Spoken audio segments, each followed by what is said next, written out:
Greetings, everybody. It's time to begin the Bible study. Today is February 16, but the Hebrew day is Adar 5, because I did see the new moon this week, making today the 5th day of the 12th month, the month of Adar, according to the new moon sighting, which is the correct way to do it. That's the way they did it in Christ's day, in Bible times, and from the days of Moses, and until the Second Temple was destroyed by the Romans in 70 AD. So that's the way we do it. And a lot of things have been happening this past week. If you've been following the news, you're aware that I think that we're really heading into tumultuous times. To me, it's kind of like going over a waterfall in a barrel, or maybe even Niagara Falls in a barrel. And now we've started over the cusp of the falls.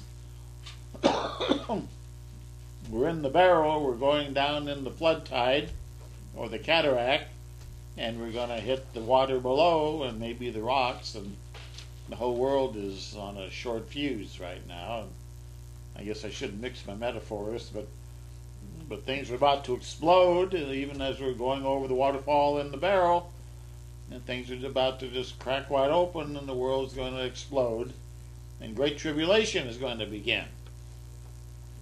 I'm not pinpointing any exact day or anything like that, but the times they are changing, as an old rock and roll song goes from the hippie era, about 30 years ago. Times they are changing, and like the Chinese say, we're living in interesting times, and that usually means war and chaos.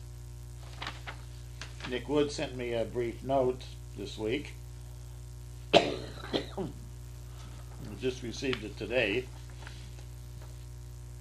and he says, "What a week this has been, with the Pope's resignation, a close encounter with an asteroid tracked for the last few months, and a meteorite that no one even knew about smashing to the earth this morning, totally out of the blue, which blasted through the skies above Russia and the Ural Mountains and lit up a fiery trail and caused 1,000 people to have injuries and busted out thousands of windows as the meteor exploded in the sky with the detonage of a nuclear weapon." I mean, we're all of a sudden kind of shocked.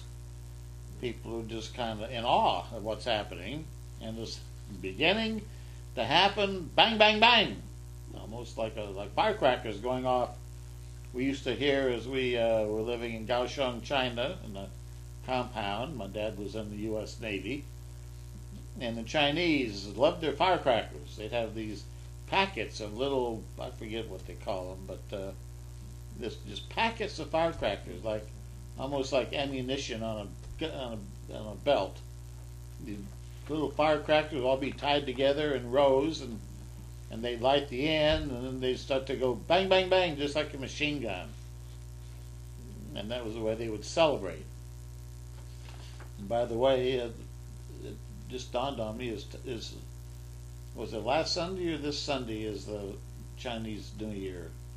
Or is it Sunday, the 10th? The 10th of February was the Chinese New Year's Day. We're now living in the year of the snake.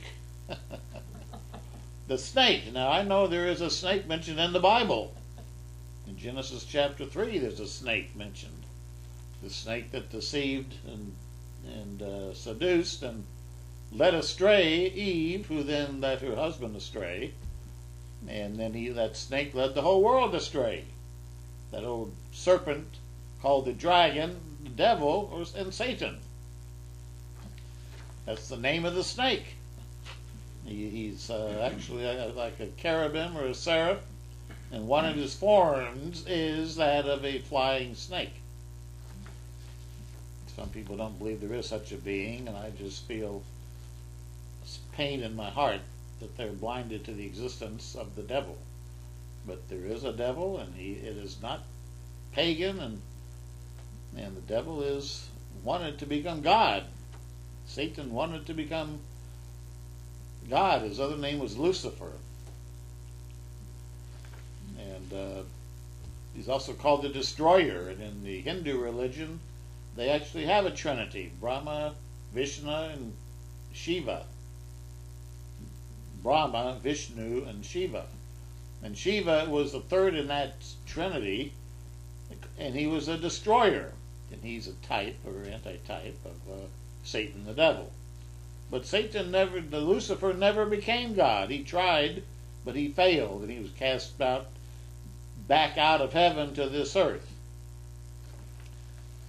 When it goes on to say, truly a very significant week has just passed. With the Pope's resignation is Petrus Romanus, the so-called last Pope of St. Malachi's prophecy, now waiting in the wings to assume the papacy in Rome, biding his time, ready for the call to take center stage in a few short weeks from now. Exciting times indeed. Looking forward to hearing your take on the events of this week when we join you on the internet for the hookup tomorrow evening. Right now in England is tomorrow evening. Here it's still morning time on the Sabbath, but in England it's evening. And I clipped out a little article from the Wenatchee World today. It says, apocalyptic astronomy events rattle Russia and worry the U.S. too. This is a short article, and it has a picture of the meteor's contrail through the skies above the Ural Mountains in Russia.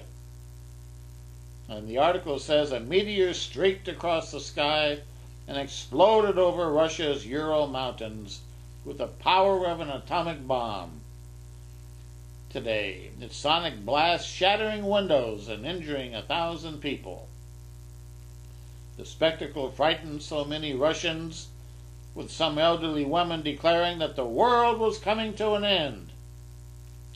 Many of the injured were cut by flying glass as they flocked to windows to see what was going on, what the source was for such a blinding, intense flash of light. So they run to the windows, and then the windows crashed in as a sonic boom from the meteorite. The meteor, estimated to be about 10 tons, entered the Earth's atmosphere at a hypersonic speed of at least 33,000 miles per hour and shattered about 18 to 32 miles above the ground. The meteor shattered. So says the Russian Academy of Sciences. The meteorite, however, was not related to the 150-foot asteroid that also hurtled toward the Earth this week, or today, I mean. It was only 17,000 miles from the Earth, which is, the moon's about 240,000 miles away, so this asteroid just barely missed the Earth. The Earth is 8,000 miles in diameter from pole to pole through the center, 8,000 miles, and the meteor flashed by only 2 Earth's diameters away. That's pretty close in astronomical parlance. It was what you call a near miss. And it was 150 feet long. That was more than just quite a few tons of rock in that meteor. Then, of course, we're expecting the end of this year another great comet to blaze across the sky. And that's the comet Ison, which I have been talking about. More information is now available about Comet Ison, which is steadily approaching, kind of like a dagger toward the solar system. Ison is likely as bright as a full moon, and even be visible during the day when it enters close to our inner solar system. By the end of October, you'll be able to easily see it with binoculars, and perhaps even without them. Ison will be seen in the constellation of Leo, the lion, in October, and then it'll come through Virgo, the Virgin, constellation of Virgo, in November. Now, Leo, the lion, represents the Messiah. So this comet Ison, which is the sun, you might say, representing the sun, as a sign of the coming of the Son of Man, the Son of God, is going to come out of the constellation of Leo, the lion. And Christ is also the lion, isn't he? The lion of the tribe of Judah. He's going to pass through Virgo, which is the Virgin, which is a symbol of the church. The Virgin daughter of Zion, a symbol of church and of God's people Israel. It is reported that this comet will be its brightest on November 28, as it passes through the inner corona of the sun, experiencing temperatures of up to 2 million degrees Fahrenheit. Ison will whip around the sun at a speed of 425,000 miles per hour, like a slingshot, very rapid. And that is what's going to happen next on the agenda. So the times are fleeting by, and Ison is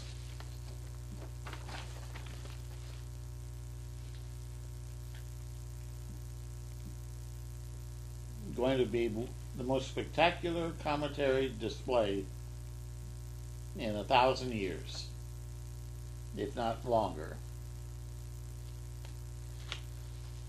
What an amazing year this is going to be, 2013. And it's starting out with a bang, and it's not going to end with a whimper. It's going to end with a bigger bang, you might say. Also in the news, bad news, is North Korea has just carried out another nuclear test. That is, they've exploded another nuclear weapon, a nuclear bomb, on Tuesday, February 12. This North Korean nuclear test brings Iran that much closer to conducting a test of their own nuclear weapon, which they've been working on. In fact, Mahmoud Ahmadinejad has boasted this week that Iran will soon put a satellite in orbit at an altitude of 36,000 kilometers, about 26,000 miles above the surface of the Earth. And Tehran claims to have already sent the monkey into space. So Pyongyang, North Korea, and Tehran, Iran are working together. And Korea is teaching Iran nuclear tricks. And they've discovered Iranian scientists in North Korea where they are being taught about nuclear weapons manufacture.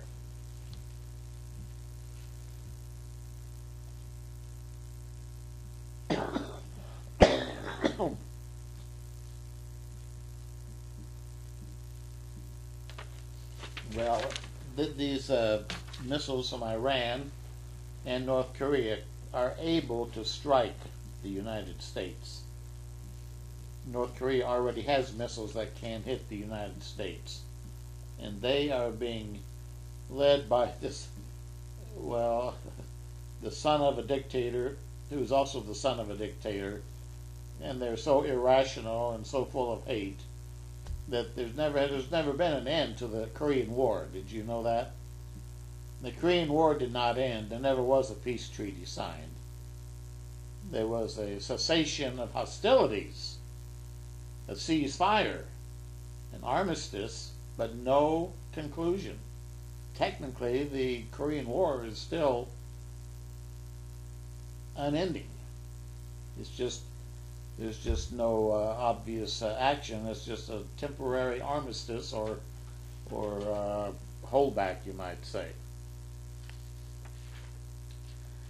Now, on more news about the U.S. and our leader, our esteemed leader, and it seems like all the world leaders today are very questionable if you want to compare them to God's yardstick. We don't have any Davids or Moses or Abrahams for any of the world leaders, nations today. We have a world that's mired in trouble with leaders who are frantic and megalomaniacs and madmen at the helms of nations like Ahmadinejad and the fellow in North Korea, and warmongers plotting and conniving like Putin in Russia and the Chinese leadership. And then we have our own president, and according to a new article out, I think this is very interesting, from the Revelation Files, the outfit is called, but I got an email from someone that sent it to me from South Africa. The Revelation Files, revealing Bible prophecy as it happens, and the title of the article is Our First Deity President. Now you say, what's that talking about? Our first God president?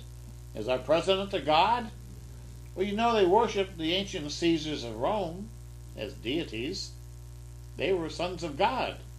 The population worshipped the Caesars of Rome, and they did sacrifices to them in the Roman temples. And the Bible says the final beast, power, the final Antichrist, is also going to be worshipped, as it says in Revelation 13. The whole world is going to worship the beast. That means they're going to bow down or fall down on their knees and bow and scrape and worship and reverence, revere the beast. Well, the article says it is rather spooky to see how the liberal media has applied labels to Barack Obama that offend the core Bible values of most Christians. Newsweek's May 21, 2012 issue caused a stir when on the cover it declared Obama to be the country's first gay president.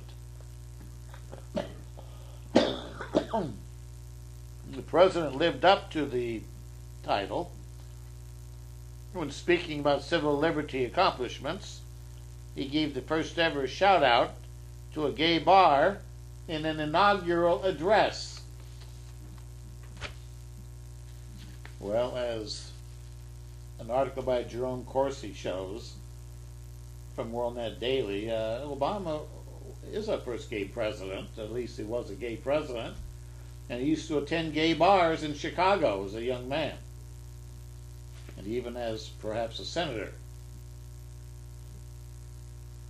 The article here goes on the far worse classification being used by people today are those who directly compare Obama to God. They are becoming so numerous, the article says, that he could just as well be called our first deity president. A Florida A&M professor, Barbara Thompson, published a book titled The Gospel According to Apostle Obama, or Apostle Barack. In the book, Thompson compares Obama to Jesus Christ. Then, in Washington, D.C., street vendors and peddlers and souvenir stores are selling posters depicting President Obama as Jesus Christ. That's blasphemy. I'm speaking just the truth. That is blasphemy. Of course, they don't care. They don't worship the God of heaven. They don't worship Jesus Christ, the Son of God, our Savior and Redeemer. They're worshiping an impostor or an antichrist. Anti means one in place of, as well as one against. A false Christ. Then recently, Oscar-winning actor Jamie Foxx called Barack Obama on the stage our Lord and Savior, Barack Obama. And then he later said it was all in fun. I don't care if it was fun, it was blasphemy. Well, they're going to rue the day someday when they have to stand before the throne of God and give an excuse for what they did. They're going to tremble in holy fear when that happens. The president, the article says, has brought us out of the dark and into the light. So says Michelle Obama, comparing him to Christ. He's the one that brings us out of the dark and into the light. Then Newsweek magazine, in the cover story for the recent inauguration, had a side image of Obama with the title, The Second Coming. The second inauguration, the second coming. A play on the second coming of Christ. Did you know all this? I doubt it. I didn't know all this. I do some of it, but I didn't know this. Newsweek had previously depicted President Obama as a Hindu deity, Lord Shiva, the destroyer, with the caption, God of all things. Newsweek magazine. I knew they were liberal. I didn't know they were crazy. Then Minister Louis Farrakhan, the controversial leader of the Nation of Islam, has declared Barack Obama to be the Messiah. Yes, he did. Farrakhan said, "You are the instruments that God is going to use to bring about universal change. And that is why Barack has captured the youth.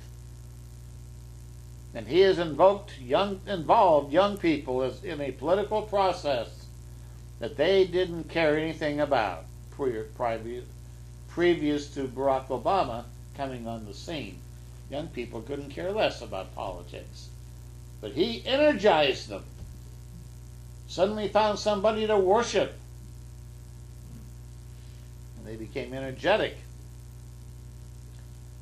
And he has involved young people, Farrakhan said, in a political process that they didn't care anything about. That's a sign, he said. When the Messiah speaks, the youth will hear. And the Messiah is absolutely speaking. Where does he get this idea that the youth will hear when the Messiah speaks? That's Louis Farrakhan's idea. That's Satan the devil's idea. When Satan speaks, the youth hear. He knows how to attract and sell his propaganda to the young people by appealing to sex and alcohol and drugs and worship of idols. And Barack Obama is just the latest fad, the latest idol of the young people. And then the article says there's the classic quote of MSNBC's Chris Matthews, who said, "This is bigger than Kennedy. This is the New Testament. I felt this thrill going up my leg," when he was hearing Obama speak. "I mean, I don't have that too often," he said. "No, seriously, it's a dramatic event." So said Chris Matthews. Well, I think he had a thrill running up his leg. It was probably some demon or some wicked spirit jangling his nerve endings as he heard Obama speak.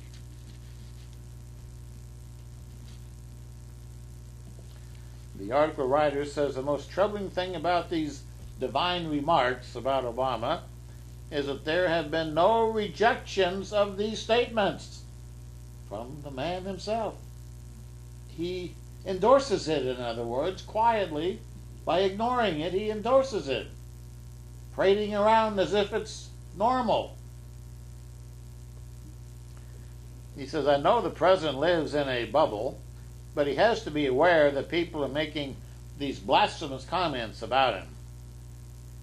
Judged by his narcissistic personality, he at least views them as a benign form of flattery.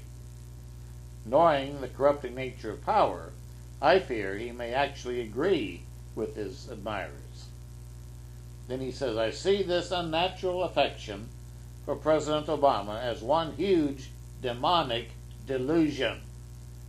He is, in fact, one of the worst presidents in our nation's history.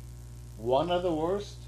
Well, that's a matter of opinion, I guess, but I would rank him right up there at the top. Or the bottom, depending upon your point of view. Under his watch, debt and welfare rolls have exploded to unsustainable levels. Well, I say we ain't seen nothing yet, because we haven't seen the real handiwork of the Antichrist yet. Not till he gets full power, full control, and gathers the reins into his hands. He's the driver of the stagecoach, but he hasn't really got up to speed yet to run us off the cliff and destroy us. He's still working up speed. Why do I say that? Because the Bible says the end-time world ruler, dictator, Antichrist is going to fight against Christ when he comes. And all those who follow him and go with him in this great, gigantic, climactic end-time battle are going to die. And their blood is going to fill the trenches and ravines and arroyos up to the horses' bridles. It says in the book of Revelation. So the article writer says, finally, Obama rarely takes questions from reporters, and still they worship him. I've seen that on TV, the way these reporters handle him with kid gloves, with worshipful looks and very obedient doggy smiles as they come up to lick the president's face, so to speak, with their lollipop questions. And they smile and they listen to the great orator profoundly issue his comments. I mean, it's a love fest. It's terrible. It's not reporting. It's idolizing. Idolatry. Our press has gone berserk. The article writer says, I fear that Obama's God complex is going to be cured the hard way. By the time his second term ends in 2016, our nation's problems will be so profound and numerous the folks who deified Obama will greatly regret their remarks. Well, that's his opinion. I think that's probably pretty well true. But some may not come out of the delusion until the very end, maybe 2017 or 18.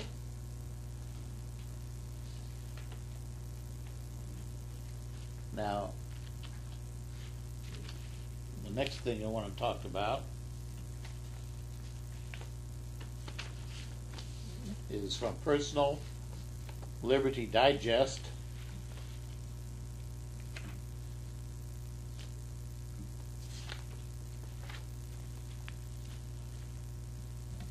I can find it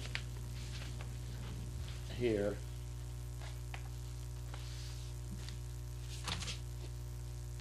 Personal Liberty Digest.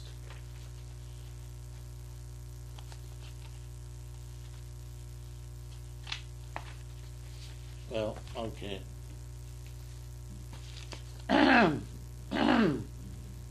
This is talks about America descending into a police state. And we are headed in that direction. I think there's really no question about it now that Obama's been reelected and he's beginning to rule more and more by what they might call divine decrees of the king or executive orders equals divine decrees of the King of America. I say king because although technically he's the president, he really has no effective opposition. The Supreme Court is not able to stand up to him. The Republicans in Congress are not able to stand up to him. And the head of the House of Representatives, John Boehner, isn't willing to stand up to him. So he's sort of ruling by default. He can do as he pleases. And if they don't like it, he'll just order an executive decision to achieve his will. Well, the article says only a few people left Germany back in the 1930s when Hitler came to power. They could clearly see the evolving tyranny, the few that left. But many who stayed in Germany thought that things would not get so bad or that times would get better. They suffered from normalcy bias, a form of cognitive dissonance, and they paid the price. They were there during World War II, and the Jews got put in concentration camps and then killed in the death camps. And the Germans suffered the Allies' wrath when their cities were bombed and turned into raging infernos. So nobody escaped the Armageddon of World War II in Nazi Germany. Today, the author says, Personal Digest, the wisdom today is to be able to see what's happening around us now and having the vision to discern what's going to happen. He says, sorry, anyone who still believes in the illusion of the rule of law will not see reality until it's too late. Today, the rule of law is what the 1%, the government, says it is. The government holds the police power and the military power. Its main purpose is to be the silent force to contain or control the population. That's you and me, the potential slaves. The population in the U.S. is well armed. That fact does not escape the 1% at the top. That's why the 1% is so eager to find a basis upon which to justify disarming the people, gun control. And now Senator Feinstein's bill will take away virtually all, a whole list of categories of guns, shotguns, rifles, and other weapons from the hands of the public. The armed populace, the article says, is all that stands between the people and full-blown tyranny. But you can't tell that to people today. Those who know already know, and the others don't care or don't believe it. Just like the Germans during World War II and in the 1930s. The author says, we've entered the last days of the Fiat regime. It is evidenced by falling confidence in government and the government's stepped-up oppression of the people. This fact continues to be hidden by the mainstream media, which is under the control of the government. So no wonder they applaud and clap and endorse the governor, the governorator, the president. The vast majority of people refuse to see or admit that the regime in America is failing and descending into totalitarianism, strengthening their grasp, their chokehold on the citizenry. The government And the people today, they cite the fact, well, look, we're Americans. We're free to travel, free to worship, free to work, free to express ourselves, and free to vote. So we remain free. Oh, really? Well, just keep watching. Stay tuned, as the old expression goes. Free to work, but what if there's no jobs? Or you're told what to do because those are the only jobs available for you.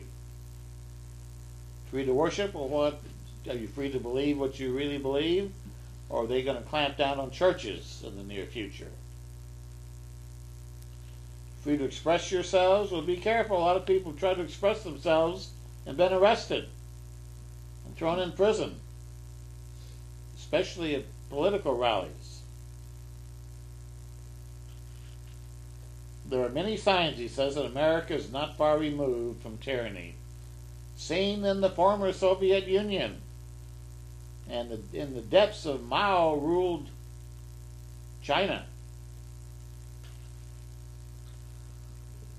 The state, the apparatus of government, the system, is what controls the American people today. Most people think they control the political system through elections, but the elections have been propagandized and canned, and they're not as free as people think. There's a lot of cheating going on in our elections, a lot of wickedness and political fraud in our elections today, even in the United States. It's very common in the world today.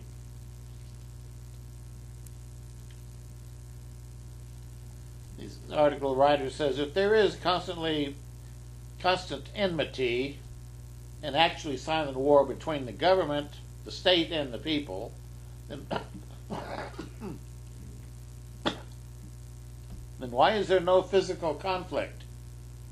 The answer is because of deceptive propaganda and the fact that the process is gradual over a long period of time. Gradualism clouds reality. Gradualism fogs the mind and suppresses rebellion. The rulers know this. It's like the frog put into a pan of tepid water.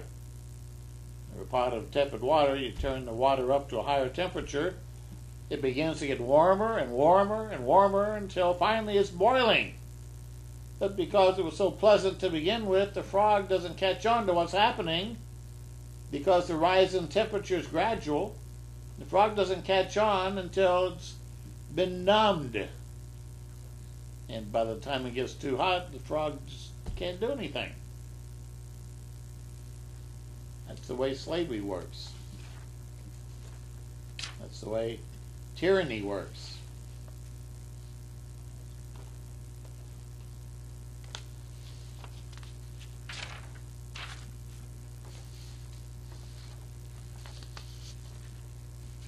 Okay.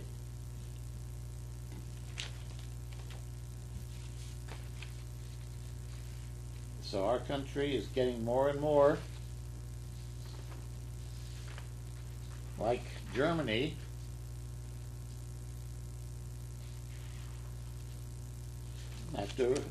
before World War II. And people just are not aware of it. This next article also is from Personal Liberty, and it's entitled Obama's State of Denial. You know, I don't think it's just President Obama. I think the whole country's in a state of denial today. The leadership cadre is in denial. The universities are in denial. The colleges, the schools, the teachers, the unions, the Congress, and the White House. Everybody's in a state of denial because they deny the God that made us. They deny the rule of God and the laws of God, and they deny the inspiration of the Holy Bible, the Word of God, and so they're in a state of fog and denial. But the leading denier of all the deniers is the President, Barack Obama. Wayne Allen Root of Personal Liberty says, There's a lot of things you can change in life, but you can't fix stupid. He says Barack Obama's speech Tuesday night, his inaugural address, was, he says, a state of denial. It wasn't a State of the Union. I don't mean the inauguration. I mean he's talking about the recent State of the Union address, which I guess we all watched this past week. I watched part of it until I couldn't stand it. But he says it wasn't the State of the Union, it was the state of denial. It was denial mixed with delusion. That's why I got sick of watching it. I just heard all the lies and all the exaggerations and all the promises and all the rosy-hued direction that we're going and all the things that he says we're accomplishing. And I couldn't help but think, lie, lie, lie, lie, lie. I get tired of hearing all the puffery, all the boasting, all the pride. Talk about illusion and delusion. He was full of it. So it says it was, Dwayne Allen Root says it was a state of addiction to spending. A modern day fairy tale in the middle of the Great Depression. It was a let's sing kumbaya and hold hands while we solve the world's problems with money we don't have speech. Didn't you get that the State of the Union was like a rallying cry and a cheerleader saying, "Let's go team, yay team," like at a football rally. Perverse idiocy. But people just eat it up. Oh, they just want more. It's like a rock contest or a rock fiesta or Woodstock back in the 70s.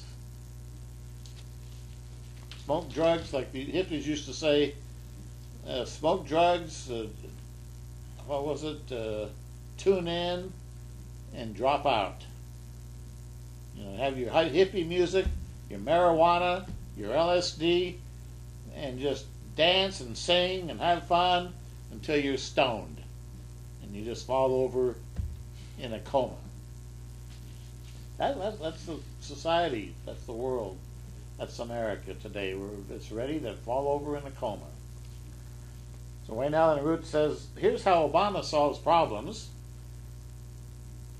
In the middle of a Great Depression, he wants to raise the minimum wage by $2 an hour, almost. Yeah, he says that's delusional. That's like a Saturday Night Live skit.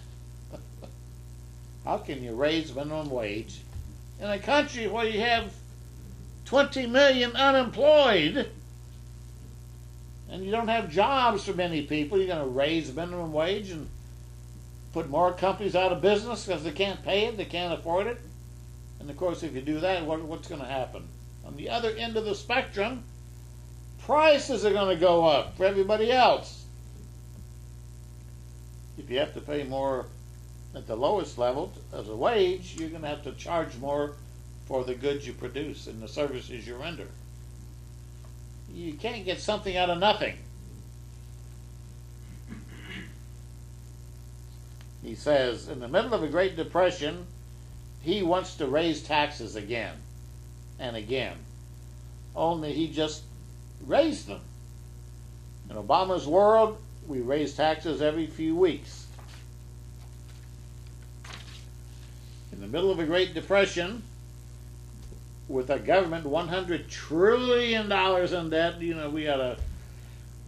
people ought to take the time just to figure out how much money that is. Just take a dollar bill, measure it, and then take 100 trillion of them and line them up in a row and see how far that is. Probably goes all the way to the sun and back 10 times. 93 million miles away.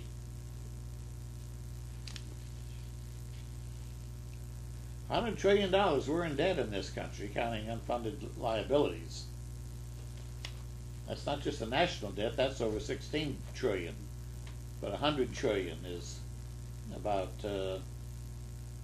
6 times that. That's total debt. And what else did Obama say in his State of the Union address? He says, we're going to end poverty around the world. Eradicate poverty. And so Wayne Allen Root says, we're broke with 100 trillion in debt, and he's worried about poverty around the world? 1 in 3 Illinois residents lives in poverty. Maybe he should worry about his own state of Illinois and the poverty in Chicago. But he wants to tackle world poverty. Denial and delusion, he says. Obama says we're seeing progress. We're in recovery. We have jobs. We have cleared away the rubble of crisis. It's almost like he's rejoicing at the end of World War II. We cleared away the rubble in Europe with the Marshall Plan.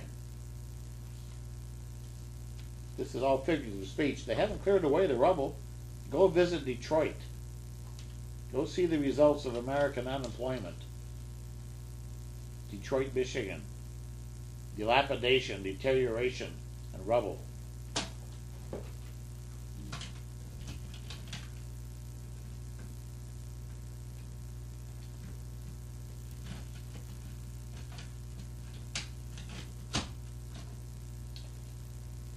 He goes on, he says, I guess he wants you to forget that the last fourth quarter gross domestic product in America was negative.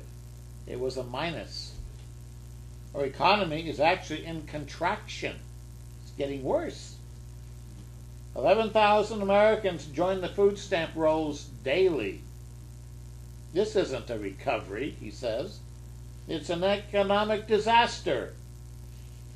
So you hear the Pollyanna speech, the State of the Union address of President Obama, and all you hear is platitudes and Pollyanna remarks about, oh, how it's getting better and better every day in every way, and it's garbage. Things aren't getting better, they're getting more desperate. He's going to be borrowing more money, sinking the national debt, going beyond 16 trillion. Oh, they can get away with it for a while until the piper comes home, and you got to pay the piper. Eventually, the system will collapse. Now, I'm not setting a date for the collapse, except I think that God has maybe already set the date for the collapse, and it's 7 years from the last collapse. The first collapse was on 2001, 9/11, right after 9/11. The economy cratered. And that was at the end of a Shemitah year, a sabbatical year, according to the Hebrew calendar. The next sabbatical year was 7 years later, in 2008. What happened then? The economy crashed again. Major Wall Street companies went bankrupt, driven out of business. And Obama came in replacing Bush and began to borrow money like crazy. When the economy crashed in 2008, they began to blow up the economy with borrowing and borrowing, a great binge of borrowing. And pulled us out of it gradually, slowly. We're still climbing out of the hole, the black hole, the crater. But the next, according to the biblical cycle, the next Shemitah year will be 2015. 7 years from 2008. But then we can expect the next explosion and catastrophic implosion of the economy. Oh, they might string it out. They do have, the Federal Reserve is very good at stringing things out and keeping the economy. Right now, they're building more houses and they're selling real estate, and things are kind of with trepidation and tremulousness, climbing out of the crater and thinking that, well, maybe things will start to get better now. Some are saying we're going to have a crash in 2013. But judging by the biblical record and the Shemitah year principle, I think the year to worry about is 2015. I think we're already in the beginning pangs of the Great Tribulation. If we consider the Great Tribulation to be a 7-year period, a year of judgment, then I think it's begun probably last year or this year. And will go through 2017, 2018, and possibly 2019. We're at the beginning of the Great Tribulation, the 7-year period of Daniel's 70th week. Halfway through it is when the real Great Tribulation starts, with the 42 months of invasion and captivity and total slavery. We're not quite there yet, but the signs are ominous. They're all around us. We need to be like the sons of Issachar, mentioned in the book of Chronicles, who were men who understood the times. Christ said to the Pharisees, you know the signs of the heavens and the weather, but colorful sky at night, sailors delight. Red sky in the morning, sailors take warning. There's an old nautical theme. He says, what? Don't you understand the signs of the times? Don't people today? No, I'm afraid they don't. So Wayne Allen Root goes on and says, from December 2011 to January 2013, during the last year, non-farm payrolls went down. 587,000 people lost jobs. During just the past year of Obama's recovery, which he calls a recovery, we lost more than 500,000 jobs in this country. Is that really a recovery? No, he said, that's denial and delusion. With the loss of 500,000 jobs and 8.5 million Americans dropping out of the workforce since Obama became president in 2004, or rather 2008. So the real unemployment level today is almost 15%, if you count those who stopped looking for work. And what about the Job Council that Obama instituted? Well, he closed it last week. They hadn't met in over a year. Now that the election is over, he's closed down the Job Council. And what about his touting of green energy? That really got my gall during the State of the Union address. He kept talking about green energy. Where is it? Solyndra failed. All these green energy companies are failing.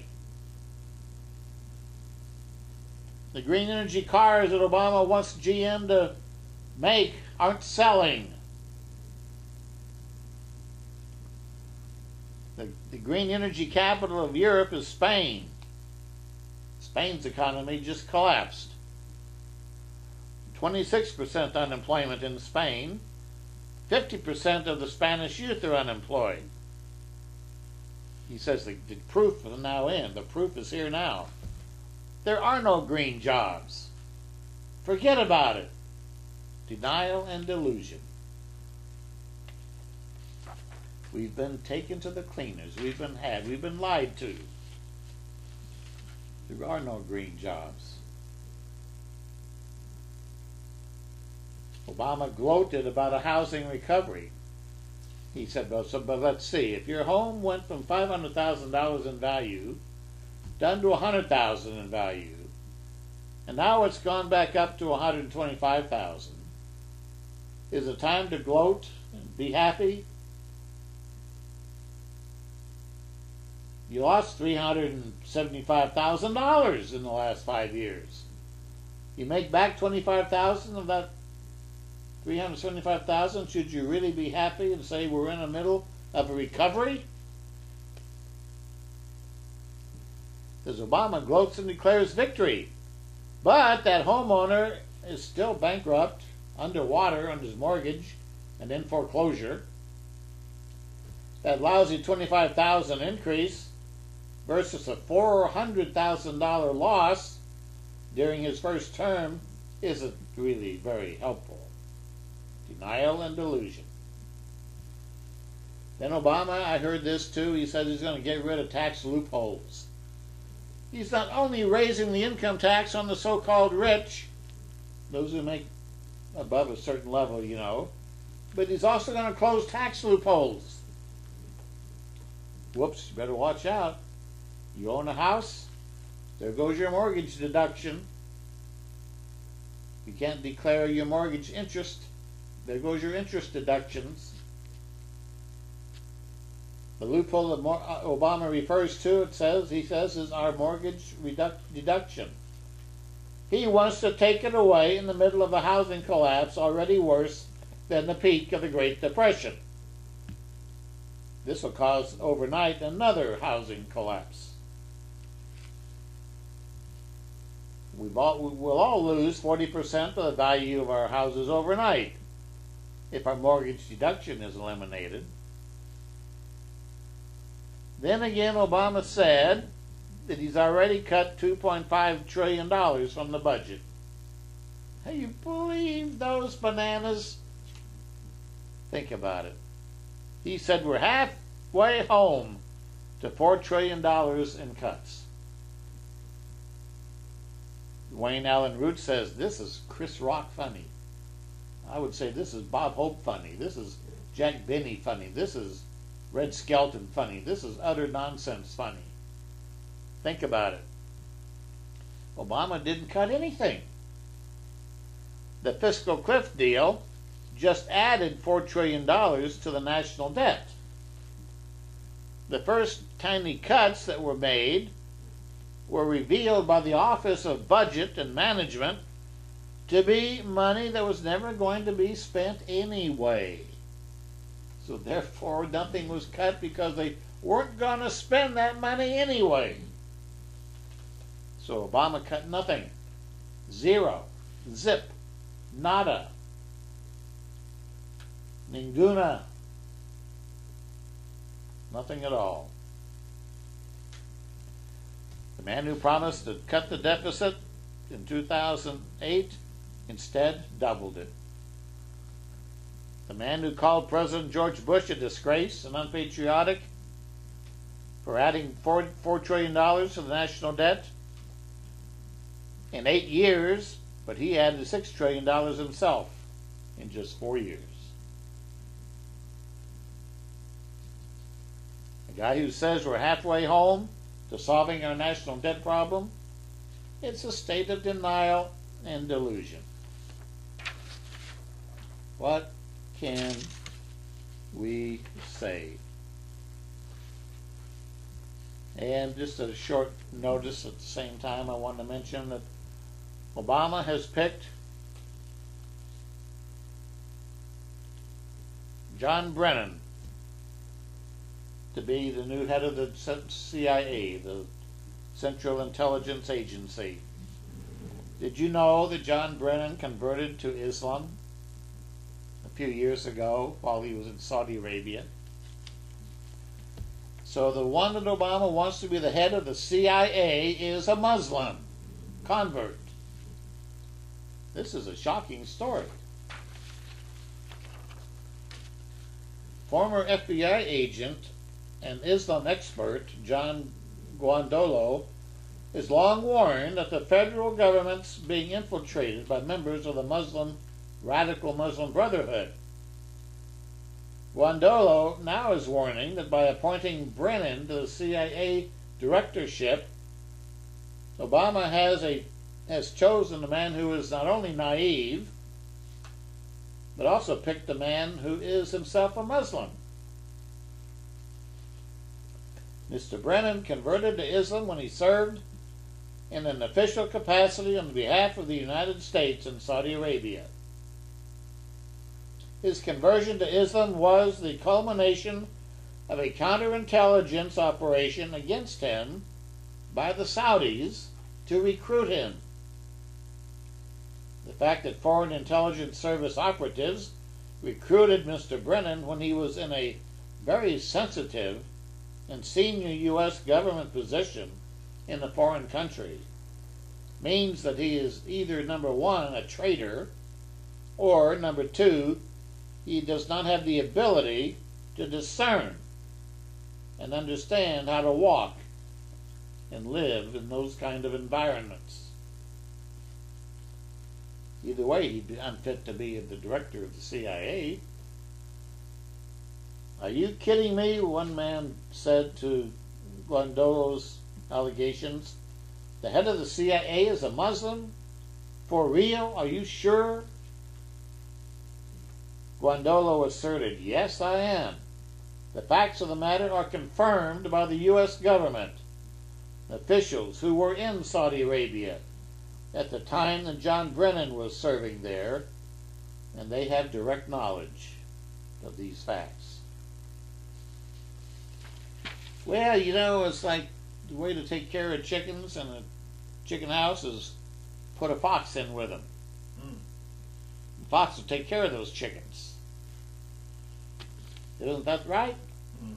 Put the fox in with the chickens, then you won't have to worry about the chickens anymore. You might have to worry about getting any more eggs. The fox will take care of the chickens. Well, the next thing that happened recently that's really on the news, of course, is the announcement by Pope, the Pope to resign. Benedict. Pope Benedict the 16th has now officially put in his resignation from the papacy. On February 28th, he's leaving the papacy, and the Catholic Church cardinals will have to come together in Rome to elect a new pope. According to an article I got today by email, there's a lot of scuttlebutt around why did the Pope resign. There's some people who are so unhappy with his resignation.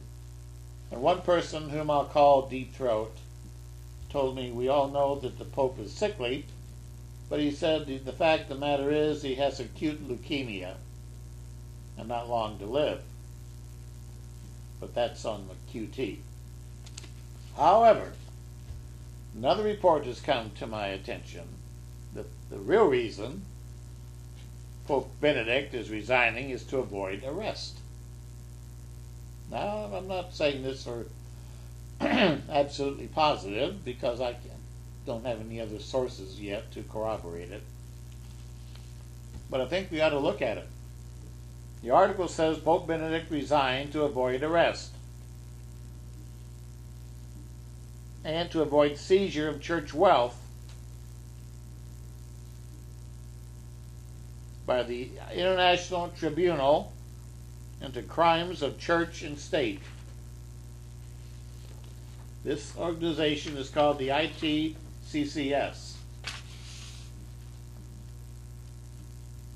And they announced that the unprecedented historical resignation of Joseph Ratzinger as Pope this week was compelled by an upcoming action by a European government to issue an arrest warrant against Ratzinger and have a public lien against Vatican property by Easter. The ITCCS, in their central office in Brussels, Belgium,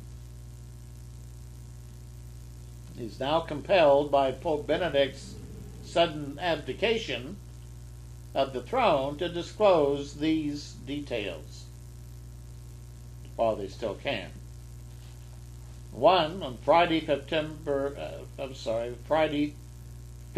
1st, 2013,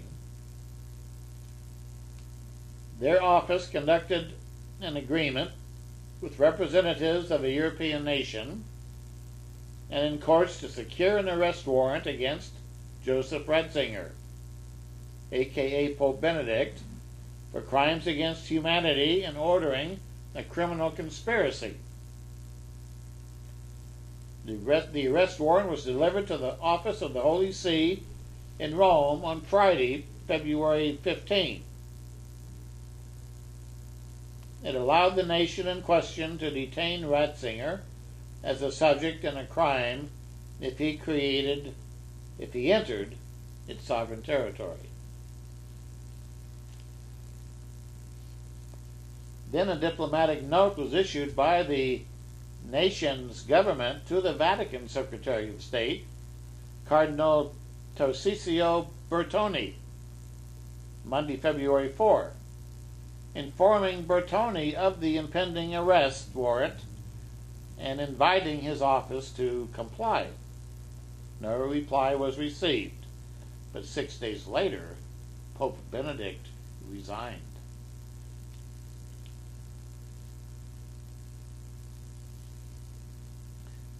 Then it says, it is the decision of our tribunal and the said nation's government to proceed with the arrest of Joseph Ratzinger upon his vacating the office of the Roman Pontiff on a charge of crimes against humanity and criminal conspiracy.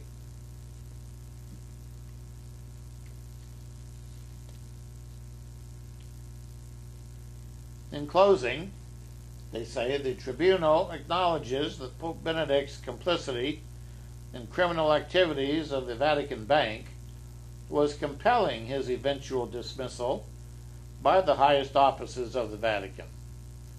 But according to our sources, Secretary of State Tarcisio Bertone forced Joseph Ratzinger's resignation immediately.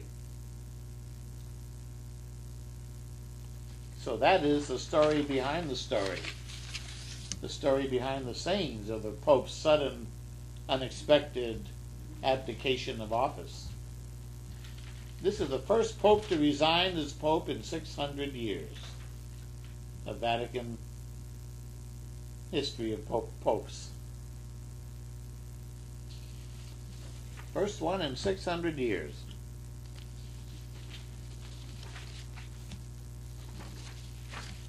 In another article about the Pope's resignation,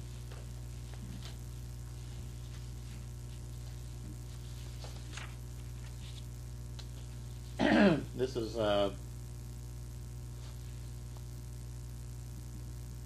it says that Pope Benedict XVI shocked Catholics around the world Monday by saying that he no longer had the mental or physical strength to carry out his job and would become the first pope since the Middle Ages to give up the title of being the Pope.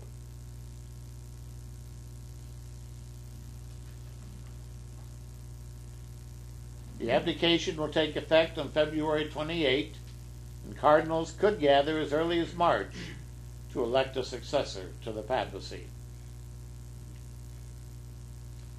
The Pope's decision shot quickly through the dioceses of the world's Catholic churches, and some of the 1.2 billion faithful Catholics expressed profound surprise when they heard the announcement. The last Pope universally recognized to have abdicated was Celestine V. He was elected in July 1294 AD and gave up the job 5 months later after feeling that he was being manipulated by the King of Sicily.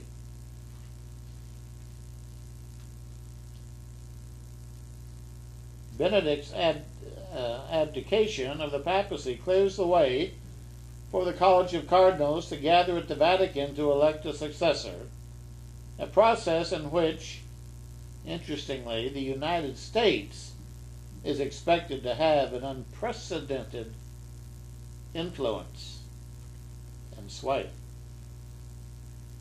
The United States will have 11 votes almost 10% of the electorate of cardinals, the second largest voting bloc behind Italy, which will have 28 votes.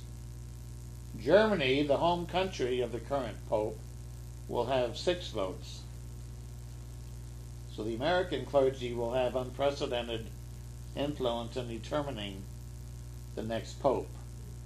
And it would appear that the Council of Cardinals, the Convention of Cardinals, is going to be listening to the American cardinals and their opinions, and that they will want to please the head of the United States, our president, and whoever they choose will be someone that he would like.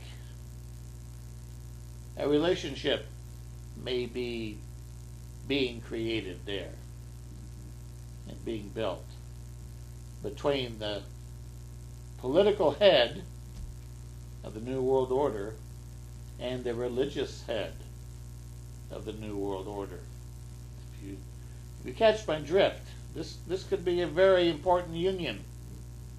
And the U.S. has unprecedented influence in this choice. Who would that choice likely be? Well, there's a list of about, I think, 50 cardinals that are up that could be selected.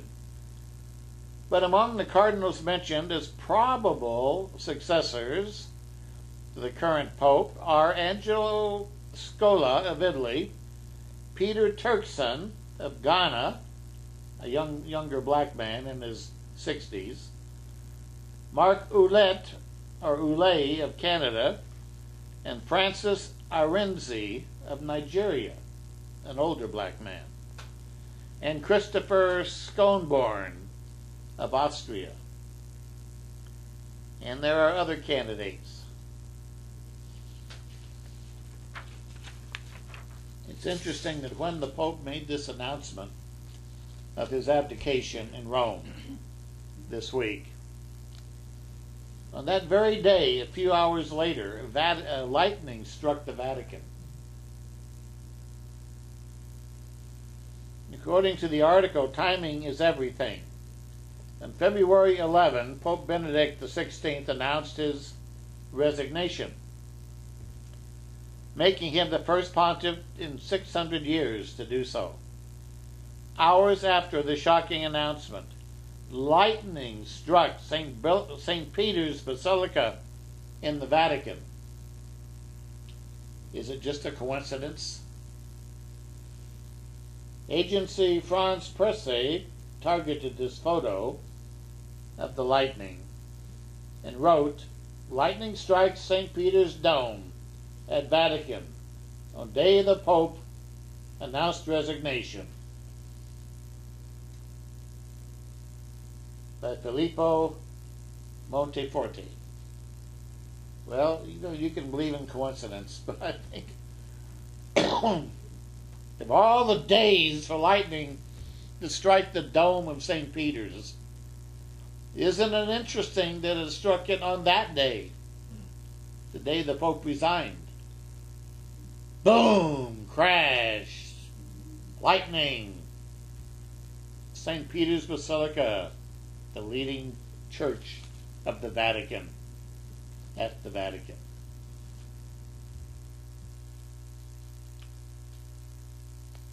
The same article says the leading cardinals, 3 potential new popes, are Bertone, the Secretary of State of the Vatican, Pedro Scherer of Sao Paulo, Brazil, along with Turkson of Ghana, Peter Turkson of Ghana.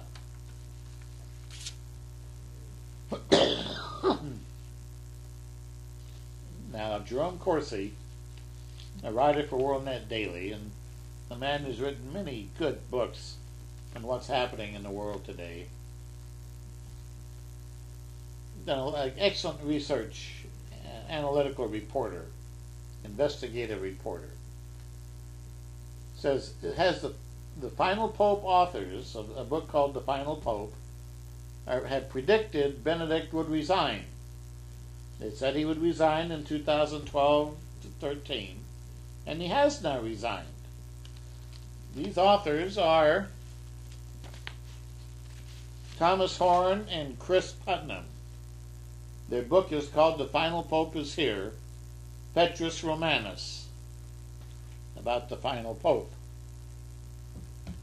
It's an exhaustive investigation of the papacy, especially the last days, and connecting with the year 2012-13, this year right now.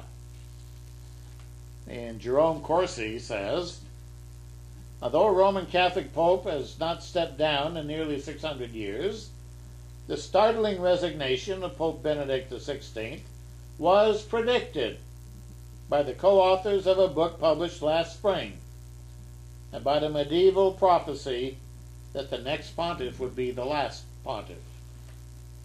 In Petrus Romanus, The Final Pope is Here, these authors examine St. Malachi's prophecy of the popes. St. Malachi had a prophetic vision of the next 112 popes, beginning with Pope Celestine II, who died in 1144 AD. Malachi presented a description of each pope, culminating with the final pope, whom he called Petrus Romanus, which means Peter the Roman. The Catholics claim the first pope was a Peter, because Peter did go to Rome and he did preach in Rome, but there's no evidence he ever stayed there to become a pope. But they've adopted him as the first pope, but very likely that first pope that started up the Roman Catholic Church was another Peter, Simon Magus, of New Testament fame in Acts chapter 8. Both of them had the first name of Simon, which is translated as Peter in English. Simon Magus means Simon the magician, Simon the Great One. They called him the Great One in Acts chapter 8. I talk about him in the article, The Greatest Conspiracy of All Time, the history of Simon Magus, and I talk about the papal prophecies of St. Malachi in my article, Pope, Papacy, and Prophecy, written a few years ago, about 5 or 6 years ago, I guess. Anyway, Malachi presents these popes down through the ages with a short write-up of each one, finalizing with Peter the Roman. His name would be Peter, and we have the possibility of Peter Turkson of Ghana being the one. He's a black man, and he is very liberal, and he is, I call him liberal, but I'll tell you more about him as we get into the Bible study. Jerome Corsi says St. Malachi was an Irish saint and the Archbishop of Armagh, who lived from 1094 to 1148. He described the penultimate pope, that is the next to the last one, as Gloria Olivae, the glory of the olives, or glory of the olive. Now, interestingly, Pope Benedict XVI was not a Benedictine priest, yet he chose the name of Benedict. And Benedict was the founder of the order of Saint Benedict, which is known as the Olivetians, or the Olivers, related to olives. The symbol of the Benedictine order is, or includes, an olive branch. So Benedict has fulfilled that role in that respect. Horn and Putnam discuss the evidence pointing to a Benedictine resignation on page 74 and 486 of their book. Page 74. At their book, let's just take a look at that.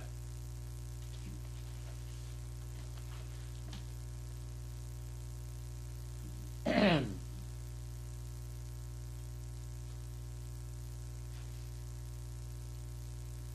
page 74, it talks about the Antichrist rising up.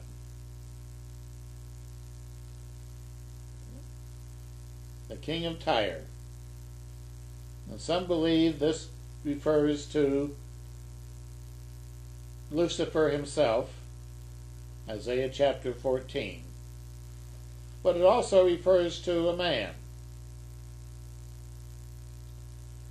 And the little horn found in Daniel chapter 7 and chapter 8. And it refers in fulfillment to Antiochus Epiphanes, who desecrated the temple in 166 BC, 167 BC, and who set up the abomination of desolation in the temple. Then on page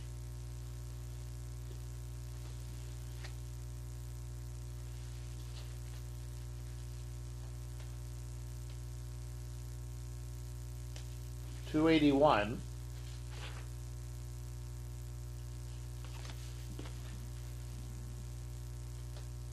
in the book,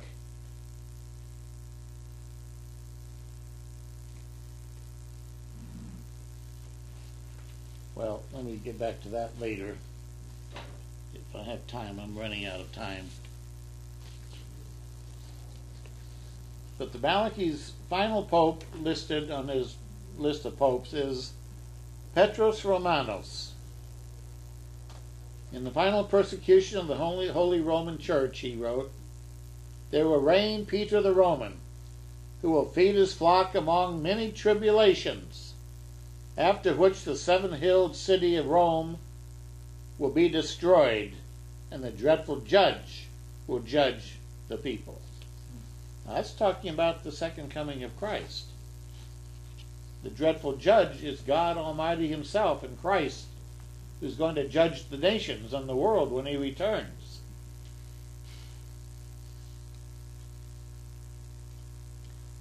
Malachi, when he wrote his manuscript, gave it to Innocent II, who was the pontiff from 1130 to 1143. That document was rediscovered in 1590 AD. Through the past 900 years, various critics have questioned the authenticity and the accuracy of the document and his prophecies.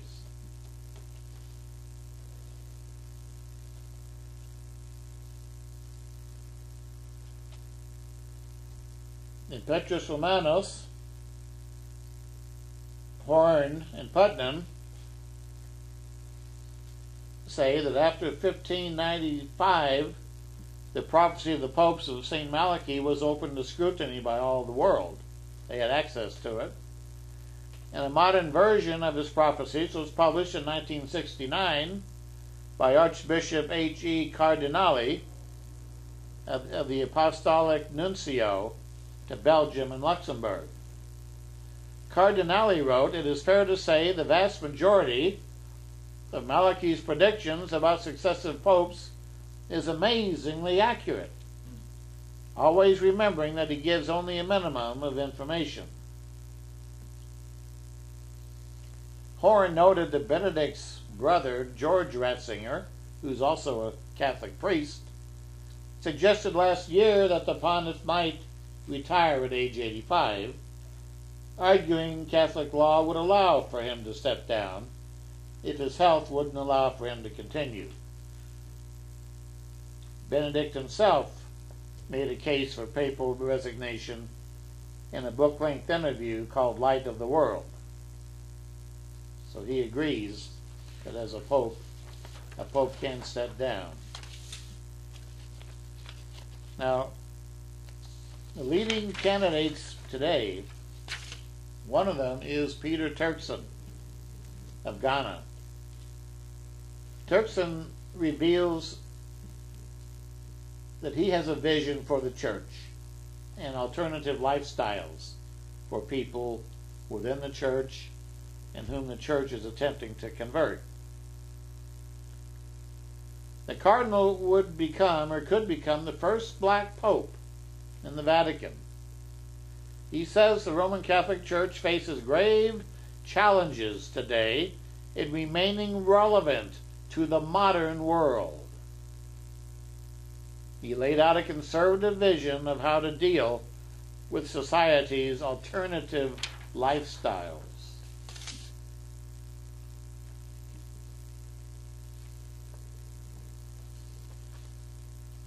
Peter Appia Turkson is his name. And interesting, in the prophecies and the writings of Nostradamus, page 481 is quoted in Petrus Romanus. Nostradamus wrote, "Through Mars adverse, a time of war, will be the monarchy of the great fisherman, the Pope, in trouble ruinous, a young black cardinal, will seize the hierarchy, the predators acting on a foggy day, a day of fog and confusion." A young black red. If that applies, Nostradamus' prophecy, that the one that would be the candidate to fulfill that role would be Peter Turkson of Ghana. He's relatively young and he's black and he's a cardinal of Ghana.